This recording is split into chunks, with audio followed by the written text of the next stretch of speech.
What is up, everybody? Welcome back to another video. In today's video, we are back with another episode of Lions Latest, where we go through the latest Detroit Lions news. And today, we have another re-signing for the Detroit Lions. But this re-signing is a little bit different than our other re-signings. We're talking about a former first-round pick by the Detroit Lions. So let's get it started. The city's been down, and it found a way to get up. And when you knock us down, we're going to get up. And on the way up, we're going to bite a kneecap off, all right? And we're going to stand up, and then it's going to take 2 more shots to knock us down. We're going to take another hunk out of you. Before long, we're going to be the last one standing. And welcome, everybody, to another video. Glad you guys are here. We're back with some more free agent news. The Detroit Lions have made another move in free agency. Actually, it's starting to pick up now for the Lions. The last few days, they've made 3 signings. If you include Chris Board, Mike Hughes, and now this re-signing. But it's not like your normal re-signings of the Charles or the Josh Reynolds or the Tracy Walkers, where it's like, well, they were here last year, they did this, so now they're re-signed. This one's a little bit different. This player was not here last season. However, he is a former Detroit Lion. You guys read the title, you read the thumbnail, you saw it correctly, all right? It's not a hoax. According to Ian Rappaport, and I gotta be honest, I was like, hold up, this can't be right. But when Ian Rappaport puts it out there, you're like, oh snap, this might be just legit. And it is legit. The Detroit Lions are re-signing linebacker Jarrad Davis. Now, we don't have the contract details on this. From my understanding, it is a 1-year deal that Jarrad Davis is going to be getting with the Lions, but we don't know how much he's going to be getting paid. However, I can assume it's a pretty cheap contract because last year he got basically a prove-it deal for the New York Jets, and let's just say he didn't prove it. So I'm going to assume that this contract is pretty cheap, but kind of excited. Just raw emotion. I'm like, whoa, what the heck? Jarrad Davis is coming back. Honestly, raw emotion there. I was kind of excited. Like at first I was like, wait, what? Are we serious? But then it was like, well, that's kind of cool, actually. Jarrad Davis is going to be back. Now, we've talked about it a very, very little bit, but we never really did anything serious on the potential of Jarrad Davis being re-signed by the Detroit Lions. I know some of you in the chat have said it, so shout out to you guys. You guys were onto something there, but I definitely never really took it that seriously. I mean, I said it before, probably like, oh yeah, it probably would work better in this type of defense, but I never really gave it serious thought that it could actually happen. But it has happened. So don't count anything out, because here we are 1 year later after he was moved out by the Detroit Lions, basically because we declined his 5th-year option. He is back in a Lions uniform, this time with a new regime. But honestly, maybe I shouldn't be so shocked. Let's start there. Maybe we shouldn't be super surprised that the Detroit Lions have made this move, because the year that Dan Campbell came into the building with the Detroit Lions, Jarrad Davis' 5th year was up, so he was set to hit free agency because we declined his 5th-year option because he was a former first-round pick. So he was becoming a free agent that season, but Dan Campbell, he did talk a little bit about Jarrad Davis on a radio show. You better be ready for him to drop his hat, hit you right under the chin. He'll literally split your chin open, knock your hat off. Now, that's what he said about Jarrad Davis when he joined the Detroit Lions and he was watching the film on our former players. However, the Detroit Lions did not re-sign him, so he could have easily been forgotten about because he went to the New York Jets inside that 1-year, $5.5 million prove-it type of deal. If you really think about it, the Detroit Lions weren't giving $5.5 million to anybody in free agency last season. I mean, that would have been like their most expensive free agent signing, and they weren't going to do that with Jarrad Davis. I mean, maybe if it was $1 million, who knows? Maybe Jarrad Davis would have been here last season. But they gave him $5.5 million because he was a former top pick, because he was in the wrong scheme defensively. However, unfortunately for the Jets, they didn't get to see him much of last season because up until week 8, he missed with an ankle injury. Then when he came back, played for a few games, reportedly he got benched. He started to see some special team snaps. So that's not necessarily proving it. And now here he is once again a free agent. The Detroit Lions have scooped him up. So maybe this was someone that was always on the Detroit Lions radar. And that's why I got to believe this contract is pretty cheap, because after having it not work out last year on a prove-it deal, you would assume that the guy's contract price has really went down, and I would bet that's the case right now. But it was someone that the Lions, they liked him. Dan Campbell liked him. Before we get too much into this past season and what I see so far with the New York Jets, this is a former top pick that really, if you think about it, was kind of in the wrong place at the wrong time when he joined the Detroit Lions back in 2017. So we all know about Jarrad Davis, top round pick. Actually, the very next pick after Jarrad Davis was edge rusher Charles Harris, so that's kind of interesting. Charles Harris has been re-signed as a Detroit Lion. Also, Alex Anzalone did play with Jarrad Davis a little bit back in college at Florida, so there's that connection as well. Going back to the time that he was drafted, it was the final year for Jim Caldwell as our head coach. Now, we went 9-7 that season, but it was the final year for Jim Caldwell. So he was drafted for this 4-3 downhill style of a defense. He kind of, I believe he played like the Mike linebacker role, if I'm remembering correctly. Obviously, he was like an all-down player because he was our first-round pick at the time. He had some things he had to work on, but you definitely saw some of the straight line speed. Now, his 20-yard shuttle was not good, but he had good straight line speed. He had good length. Felt like there was some upside in terms of what he could do in the coverage. He was just had a nose for the football, and he was going to kind of be the man, right? He was the team captain 3 of the 4 years he was with the Detroit Lions. He was going to be kind of the centerpiece of that Jim Caldwell 4-3 defense, it seemed.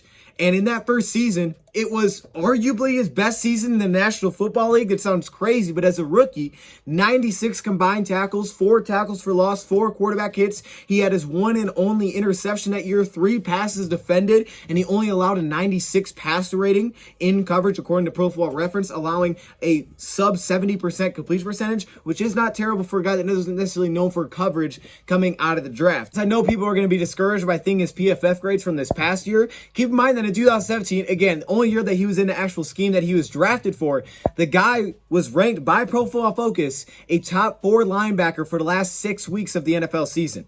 So you just talk about that over the season. I mean, he's a rookie. I mean, it's easy to forget the guy's super young. It was his first year in the league, and he's a top 4 linebacker, not in rookies, in the National Football League in the final 6 weeks. I'll have to dive back into it a little bit more to really remember exactly what his role was, but that was arguably his best season. But the reason he was kind of in the wrong place at the wrong time to me is because 1 year into it, the Detroit Lions changed head coach, and that was Matt Patricia coming in. Now, this is, I've said it before, I think one of Patricia's biggest failures with the Detroit Lions was coming in, understanding what he wanted this scheme to be, and trying to change it to that as soon as he basically could, rather than trying to adjust to the talent that he had. And it led to a ton of movement. Like, if you think about it, it wasn't just Jarrad Davis that, was on the wrong end of this. There was a lot of players that were on the wrong end of this. And we could say, well, off the field, this happened and that happened. I don't know, but I can tell you there was a lot of pieces here that were not perfect scheme fits for what Matt Patricia was trying to go to. We talked about Quandre Diggs. Quandre Diggs was not a pure free safety in a cover 1 defense. He's more of a cover 3 free safety, but his role was kind of strange. So the Lions ended up trading him away. We can say whatever we want about the locker room side. I don't know, but I know we traded him away, and we basically flipped that for Duron Harmon, which makes sense for the scheme, but he was another player that was a part of that. And for Jarrad Davis, unfortunately, being this top pick that was built for this downhill 4-3 style,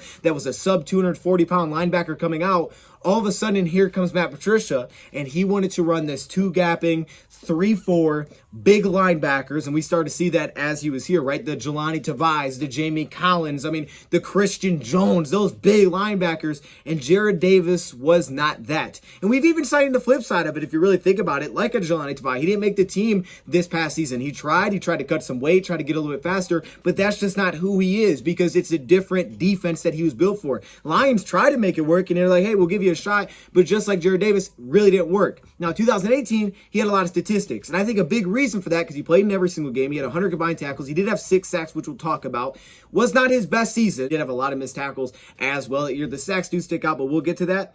But I think it was because we didn't have a ton of turnover in 2018. It was Patricia's first year here, so it's kind of like, all right, here's the team. There's not a ton of movement that we could make. So he still kind of held down the linebacker role. Now, the scheme was changing. Fast forward one more season to 2019, and from there on, we started to kind of just slowly see his role decrease. 2020, we barely saw the guy on the field, only playing 34% of the defensive snaps. 2019, he played 87%, which was still less than he played in 2018. His role diminished with the Detroit Lions, but he tried to make it work. Remember when he went out and he bulked up, and there was those reports that this was a guy that was weighing like 227 pounds with the Lions, and man, he looked much better in 2017 than he did with the Jets this past year. I'll just say that. We'll get to that. But he was weighing 227 apparently, and he just bulked up for the Lions because he needed to try to play in this defense. He got to 245 pounds with the trainer. Definitely looked like he was in much better shape, like just the way that he was built. I know we tried to play him at edge at times. Just based off of pure memory, trying to play that role, I definitely don't think it was the best fit for him. Again, he was drafted for a completely different style of defense than what Matt Patricia was transitioning the Lions defense to ultimately when he was here with the Detroit Lions. He was transitioning to a completely different style, and unfortunately for guys like Jarrad Davis, and we've seen this happen with many players because we continue to change, and this is why it starts at the top. I'm not going to go into it because I kind of went into another video if you guys want to check it out a couple days ago, but this is why it starts at the top. Hopefully we stop having these transitions 3, 4, 5 years, and it's just like we're restarting again, because then all these draft picks, they may not fit. So that's what's unfortunate about all this movement that we've had. So when I look at a guy like Jarrad Davis who tried to fit, if you really think about it, in that style of defense he was drafted for, he really only played one season. Now, there was thoughts that it would work better with the New York Jets, because with the New York Jets, going back to a 4-3 style of defense with Robert Saleh, I don't know. I still have to watch a lot more Jets film. It didn't seem as much downhill. Plus, when you watch the film of Jarrad Davis last year, he definitely didn't look the same in terms of moving. He didn't look as fast, and he definitely looked bigger than the 227. He looked like he was, according to Pro Football Reference, 245. He looked like he was more in that weight class than really that 230 range, which I think is a nice range that he could possibly try to get back at for the Detroit Lions. And if he was in some of that range with some of that speed, more of the roll side at the end of this video, but if he's competing for like the Sandbacker on our early 4-3 downs, then yeah, he could probably stay at his weight. I would still maybe think he could lose a little bit more. And also, he could have been hindered from the ankle injury he was coming off of, which is, I mainly watched the Bengals game, which is the first game back, so he could have still been a little hobbled by that. But he could probably stay at that weight. I could still see him losing some as well. I mean, we see Zach Bond. I think he's ranging from like 225 up to 240, but down to the 225, closer to the 230 range, I think he'd start to fly around a lot more. But if you want him to have still some of that physicality because he's playing a little bit closer to the line, like I've seen Zach Bond do, then you could keep some of that weight on him. But I could see him, because of his length, you could push him back down to 230, 235. He could go back down to that weight, and I think it would be fine for him. I mean, look at the linebackers we're bringing in, right? I mean, just look at Chris Board, 230 pounds. Now, Alex has a little more size. I think he's like 240. Honestly, I'm kind of excited to see how this works out. I'm going to assume it's a pretty cheap contract, so it's probably not like, oh, if it fails, we're in a really bad spot. I'm going to assume that's not the case, but Dan Campbell liked him because he was a tone setter. I mean, he would hit people. Now, he has too many missed tackles, which is something that needs to be cleaned up. It's needed to be cleaned up since he came into the league, is being a more reliable tackler. I think it started out as he was just kind of like not wrapping up guys, and then this past year he didn't look as fast trying to close. I think tackling is one of the first and foremost things as a run defender that needs to be cleaned up. It's why if you look at his PFF grades, his run defense is so low, because he just has missed way too many tackles. That's an area that has to be better. It's also an area I note with Chris Board that has to be better, and hopefully working with Calvin Shepard, who's now the full linebackers coach, that gets better and that improves. However, with the Jets, a little amount of film that I did put on, there were some things that got me kind of excited because he was sort of coming back to what he did with the Detroit Lions in terms of playing in a four-man front defense, which is what the Lions are going to play next season, according to Dan Campbell. And according to Dan Campbell, they want their linebackers to go downhill. They do not want them moving laterally. They don't want them to have to take on blocks. He wants it one gapping, get downhill, explode. They want this aggressive style front six or front seven, whatever you want to call it, depending on how lines line up. They want that aggressive, let's just say front seven defensively, that's going to get downhill, that's going to blitz. They want those type of players. You can kind of come back to what he was built like in 2017, being a 27-year-old right now. I think it may have some potential. I'm just saying it may. This was the guy that in 2018 showed us some of that pass rushing upside. I don't remember a lot of that coming from the edge. I believe a lot of that came from blitzing, but he had 6 sacks in 2018. So it was kind of like, oh, this guy can blitz a little bit. Again, we know he's a tone setter in the tackles. The biggest thing for him, because he has some sideline to sideline speed, the guy coming out ran a 4.62. What's interesting is that when he came out of the draft and you see his pro day numbers versus, let's say, a Demario Davis in his combine, or Demario Davis may have been pro day too, but they're nearly identical. Jarrad Davis, 38.5-inch vertical, which means he was super explosive. I think it's the exact same as Demario Davis. Arm length, very long arms. He was like in the 80th percentile, which is something that also, so Derek Barnes, long arms. They like that for being able to disengage. He has those long arms. 4.62, some sideline to sideline speed, but they want these guys attacking downhill. If he can come back and be healthy next year, and if he can, kind of get to more of a comfortable weight for him, I'm interested to see how this goes, because I never felt like with Patricia coming in, it was just a good spot for him. It was like we had to adjust and try to make it fit, like square peg, round hole, and it was like, it's not working. This is a better opportunity, I feel like, for Jarrad Davis now to kind of be back into this. And that's what the thought was with the Jets, but now we're likely getting him at a fraction of that price to just give him a chance and see what happens. Probably not going to mean he's going to make the roster for sure, but just give him a chance and see what happens. A downhill defense, you start to take out some of those responsibilities, and it starts to just become get downhill, get after the quarterback, shoot gaps in the run game. And if you are out there on pass downs, it's either dropping middle zone or playing man coverage. Lateral movement for Jarrad Davis has never seemingly been his strength, even coming out. That's why his 20-yard shuttle was so rough, and I know that's not exact, but lateral moving never really been his strength, which is also part of the reason I don't think it worked with Patricia's defense. He's about getting downhill. Now, it seemed like last year Jets was kind of weird because he comes in as a starter, like one of the 2 all-down linebackers. I think he was with CJ Mosley, who also had a rough year there as well, but he comes in as a starter.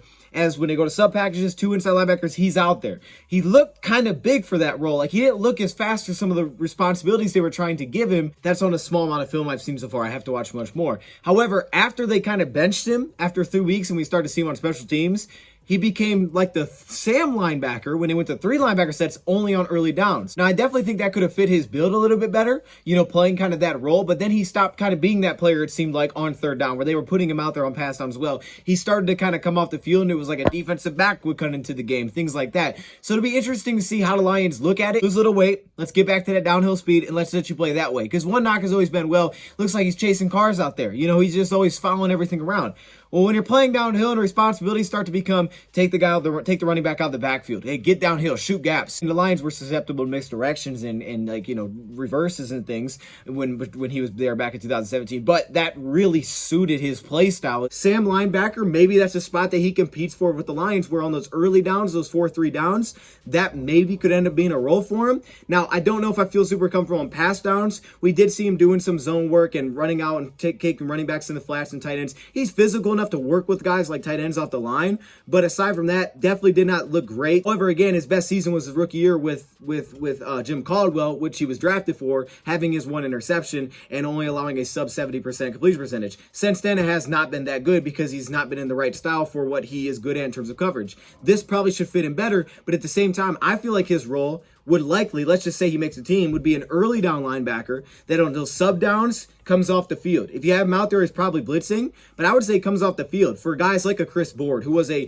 situational 3rd down player, for guys like Alex Anzalone, for extra defensive backs, he would probably come off the field, I would think, in those situations. Now, last year we saw Derek Barnes play the middle linebacker position. The outside linebackers, when we did go to those sets at the second half of the season against Pittsburgh, Alex Anzalone played outside linebacker, and so did Jalen. Jalen's no longer here, but if you were going to do that and you wanted to keep Derek Barnes at middle linebacker, then maybe Jarrad Davis plays outside linebacker, Sam linebacker, and your will is Alex. And now all of a sudden, I think Alex Anzalone is in the position that best suits him, which is playing will linebacker. I like him most playing on the weak side of the field. And now all of a sudden, he's in that spot. Now, of course, draft picks come into this, because if you want a different will linebacker, you get a guy like Channing Tindall, and now he's really good at that spot. But I think just based on what we have right now, that's a possibility.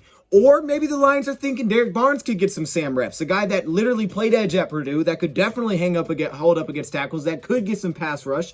But we just know when they drafted him, they said he was going to play Mike. So maybe gives him some flexibility. It feels like he'll compete for like a 4-3 early down outside linebacker role that potentially could slide to Mike if he needed it.